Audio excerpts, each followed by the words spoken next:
Think about this for a second. If you went just 3 days without water, your body would start to shut down. And here's the thing, even when we have water, most of us are still running around dehydrated, tired, foggy, achy, and wondering why we don't feel like ourselves. The truth is, hydration isn't just about quenching your thirst. It fuels your brain, powers your cells, and literally charges the battery in your body, also known as your mitochondria. And beyond science, water's been studied to show that it holds memory, carries intention, and connects us in ways we often overlook. We'll get into the science and all that fun stuff. We're going to get into the nitty-gritty of it. Hi, welcome back to the Do Life podcast, where we talk about life, its challenges, and some clever ways to tackle some of those common obstacles with cutting-edge technology, scientific-based research, and a splash of metaphysical properties. I'm your host, Life Coach Layla, and today we're diving into the most basic yet most profound element of life: water. And we're going to break down why hydration isn't just important, but how water actually fuels your body at a cellular level. We'll look at the different types of water: tap, filtered, spring, hydrogen, etc. And we'll weigh the pros and cons of each. And then we'll finish with the metaphysical side, the energetics and the spiritual properties of water. And by the end, you'll never look at a glass of water the same way again. So stick with me. Let's get into it. So let's start with the basics. Your body is mostly water. It's anywhere from 50 to 60% water. Your blood itself is around 90%. Your brain and heart, they're closer to 75. Hell, even your bones are 30% water. Every single cell in your body depends on it. And water is your body's ultimate multitasker. It regulates your temperatures, transports nutrients, lubricates your joints, cushions your organs, aids in detoxification. Your kidneys filter about 50 gallons of blood daily. They need water to flush those toxins. So the more hydrated you are, the less stress you put on your organs. It also directly impacts your brain. Mild dehydration, even like 2 to 3% dehydrated, can cause all kinds of cognitive impairments like memory loss. It can alter your mood. You can have a lack of focus. And it's responsible for brain fog and all kinds of other things. And then there's your mitochondria, those little power plants in your cells. We learned about them in like third grade, and I'm sure not a lot of people are familiar with their functions or how they play a role in anti-aging and energy and all kinds of things, but they create energy. ATP? It's the currency that your body spends every single function on. Hydration is essential for mitochondrial efficiency. Without enough water, your mitochondria slow down, leaving you fatigued, foggy, and more vulnerable to stress. Think of water like charging your phone. If your battery is only at 20%, then your apps lag, your screen dims, you can't get much done. So hydration is how you charge your body's battery back. So we just talked about kind of the basics of why water is important. I didn't want to go into a whole elementary dissertation on water and its function and its importance, because we all know that water is important. Our body can't survive without it. The world can't survive without it. When they look for signs of life on other planets, they're searching for water. It is essential to life. And so I encourage you to do a deep dive on water specifically and how it hydrates and how it works. Like, this is just to give you a good understanding, but I highly encourage you to do a deep dive on this subject because it's essential for life and quality of water. So let's get into the different types of water and how they're made, pros and cons of each kind. So we'll start with the basics: tap water. Everybody should have a sink in their house and have some sort of water running through it, whether it's tap or well or whatever. It's basically sourced from lakes, river, rain, and treated at municipal plants with chlorine and fluoride, especially in America. I'm talking about American water for the reference. I don't know other countries as well, so I apologize if this doesn't necessarily apply to you in your water. And once it's treated, it's piped into homes. So the pros are it's cheap, it's accessible, it's regulated in most developed companies, and We're not gonna get into that whole fluoride debate, but supposedly fluoride helps support dental health, according to the people who put fluoride in the water. And that is, we're gonna leave that at that. So then the cons are also that it may contain chemicals such as chlorine and fluoride, also microplastics, pharmaceutical residues, heavy metals, arsenic, iron, lead, depending on the infrastructure. And the taste can often be unpleasant. I noticed as a young person growing up and traveling through different states and cities that the water tastes entirely different from town to town. And it's because of where it's sourced and the different minerals and the chemicals and all kinds of fun stuff. So, taste is a big factor and definitely led to me being a bit more bougie when it comes to my water, but it's good for everyday use, like cleaning or watering your yard or something. And it's best if it's paired with the filter. You can get several different types of filters. There's reverse osmosis, whole home systems. Let's just talk about filtered water then, I guess. So filtered water is basically any kind of tap water, other type of water that's passed through activated carbon. There's also reverse osmosis, there's ceramic filters, and you can get the filters that go in the fridge, you can get filters that go under the sink, you can get whole home filters. The different types of filters, real quick, is basically your name brand filters that can go in the fridge or attach to the sink or the faucet. Those are removing some of the chemicals. Uh, I researched something the other day that told me that the companies that put the chemicals in the water are also the same companies that make the filters. And so when you actually test the water, they don't remove as much of the chemicals as they claim to. I have not tested that or researched that specifically, so don't hold me to that information, but do with that what you will. And your under the sink filters or like reverse osmosis filters have their pros and cons. They remove a lot of things like your pesticides, your leads, your chlorines, your VOCs, bacteria, and some people say that they taste better. The negatives is good filters can be expensive. Reverse osmosis systems strip minerals, so remineralization may be necessary, and that can get pricey too. It's really good for homes where water's been chemically treated or comes from a well or has like a metallic taste, or for health conscious people who want cleaner water without going to the extreme. I have an under the sink reverse osmosis system. I use it to water my plants. I have little plants in glass domes, and I find that the reverse osmosis doesn't leave your mineral deposits on the terrariums or the domes. I also have reptiles in glass cages, and that need spraying and humidity.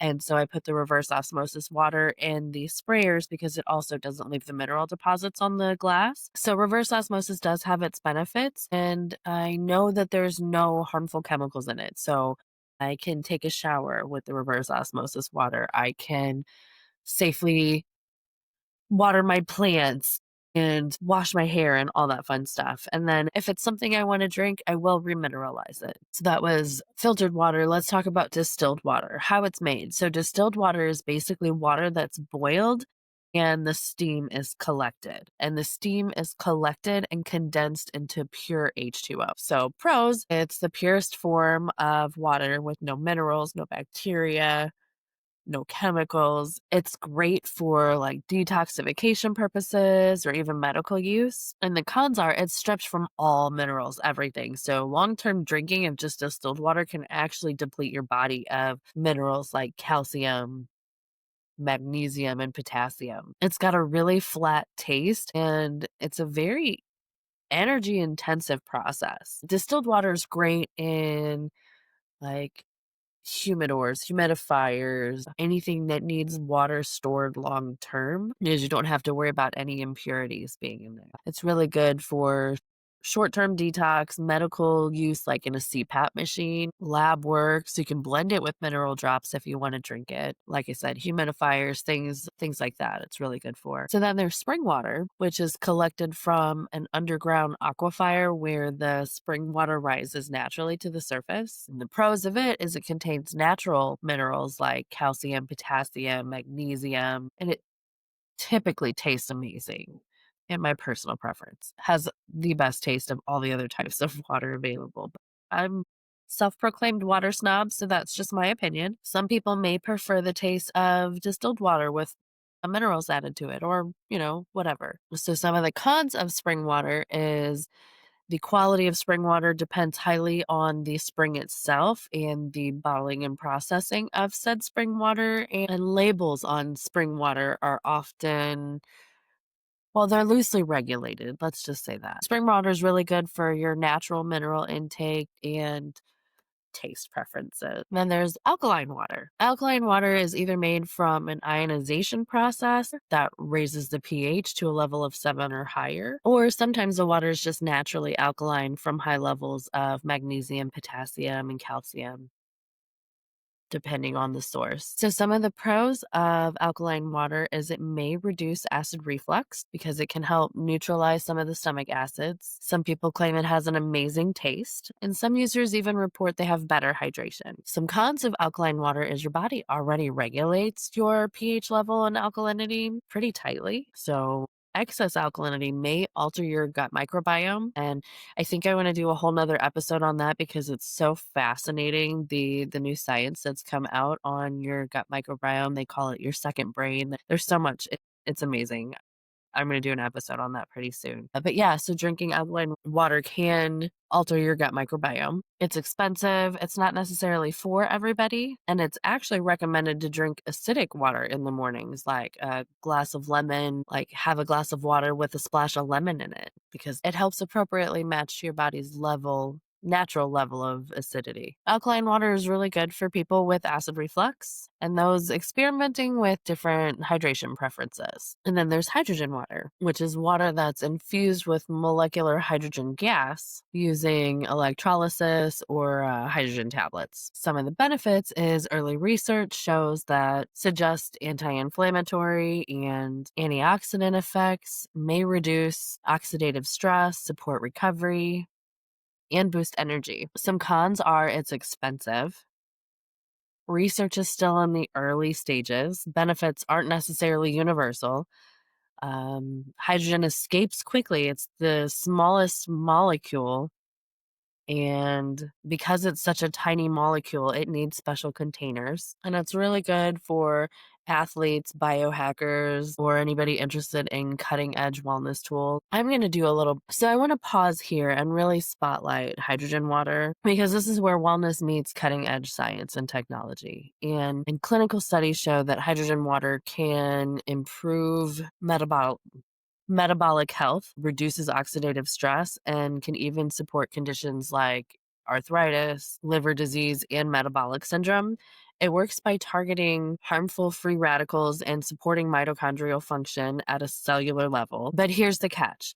It depends entirely on how it's made. So your devices, like your hydrogen bottles, are usually made from a PEM or SPE membrane. And these can infuse hydrogen quickly, but they vary vastly in quality. There's also a magnesium stick method where the magnesium reacts with the water to create hydrogen gas. And it's a really affordable option, but it's a lot less consistent. And there's the tablets that you can drop into your drink or your water, but you have to drink it fast.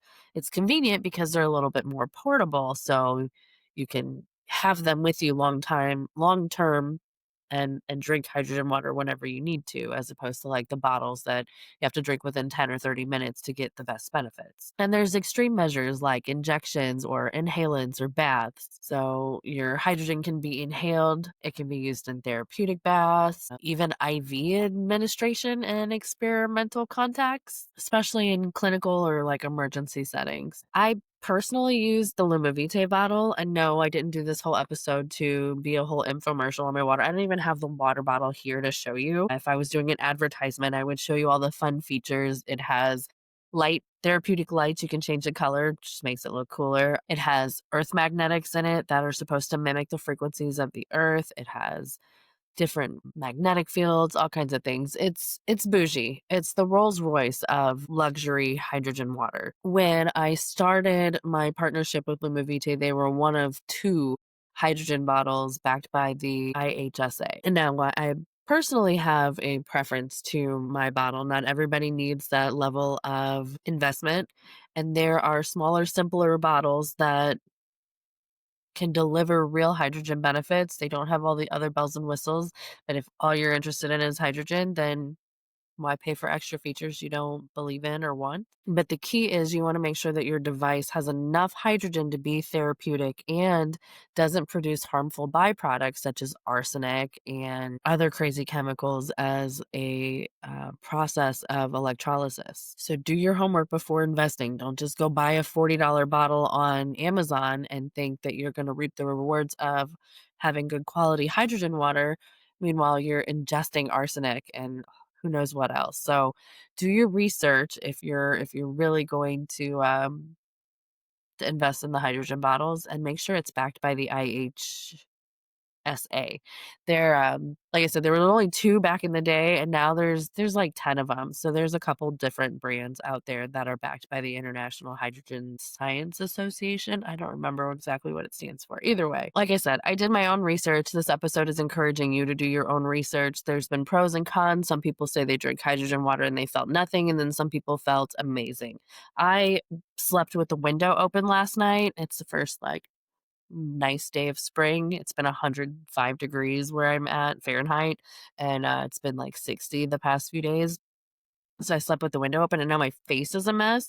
And normally I would have like a full blown cold. I would be miserable, body aches and everything. And because I've been drinking the hydrogen, I just have a little bit of a runny nose, and my voice sounds bassy. Like I kind of sound like a dude right now, but it's okay. We're not going to focus on that, right? Either way, I personally have noticed a lot of benefits from it. So I am vouching for it. If you want to take my word on it and you want to buy a hydrogen vessel, I will share my links, my personal shopping links on the show notes through Lumavite. Otherwise, do your own research, do your homework, and just make sure if you're going to get a hydrogen bottle that you get a good one and not just some cheap knockoff on Amazon that's going to do more harm than good. And since we're talking about controversial types of water, there is another type I didn't mention earlier, and that's your structured or living water. It's claimed to be restructured at the molecular level via vortexing, magnetism, or exposure to natural flows. It was popularized by Dr. Pollack's research on easy water, the exclusion zone water. Some pros of it is supporters say that it hydrates more effectively and may enhance cellular function. And some cons are it's controversial and not widely proven in mainstream sciences. It's really good for those who are interested in energy, flow, and metaphysical connections to water. And so now that we've gone through all the different types of water, its pros and cons, benefits, how it's made, let's get into some practical tools on how you can be more hydrated on a regular daily basis. So, what can you do in your everyday life to become more hydrated without overcomplicating it? Start your day with a glass of water. Before your coffee, start with water. I keep a glass of water by my bed, and I drink an entire glass before I go to sleep, and I drink an entire glass as soon as I wake up. And I have a salt mixture that I put in my water. It's a mixture of like pink Himalayan, Celtic sea salt. I have a little Hawaiian Alean salt in there. There's something else I don't remember. I made it forever ago. I made a big bottle of it, and I just add it to things. But it has like 84 of the 120 trace minerals that your body needs. And then when you add a pinch of like sea salt into your water, it actually helps your body absorb the water and hydrate from the inside out. So you're not just peeing it out. So that's why I can drink a whole glass of water before bed and not wake up 52 times in the middle of the night to pee because I put the salt in it. So when I drink water with the salt in it, my body actually takes the water and hydrates my body with that water as opposed to just flushing it and using it to flush out my toxins. And then when you wake up in the morning, I have a glass of lemon water because when you wake up, your body is naturally a little more acidic and you want to focus on that acidity and not add a bunch of alkalinity to it and throw it off whack. So you want to complement your body's natural process. And make sure you use a stainless steel or glass. I prefer glass for my water because if you have it sitting in plastics, you're risking microplastics leaching. We're not going to get into all that. If all you have is a plastic cup, then I'd rather you drink water from a plastic cup than not drink water. How about that? So we don't need to talk about microplastics or whatever. But if you have a mason jar or a glass cup or stainless steel, any of those, highly preferred. And let's talk about those stainless steel cups. I'm not going to name any name brands, but wash them. Don't just assume because you put lemon water in it that you guys are gross. Wash your cup. I'm off my soapbox now. That was just a necessary disclaimer. Something else you can do every day to get an appropriate amount of water is eat your fruits and vegetables. Your body naturally wants to be hydrated through your food. Back in the cavemen days, we didn't often go drink from the lakes and rivers like the animals did because we didn't have access to them as often. We had to go hunt and forage and do things, and we were often not near water sources. So we would support our body's hydration levels through the fruits and vegetables that we ate.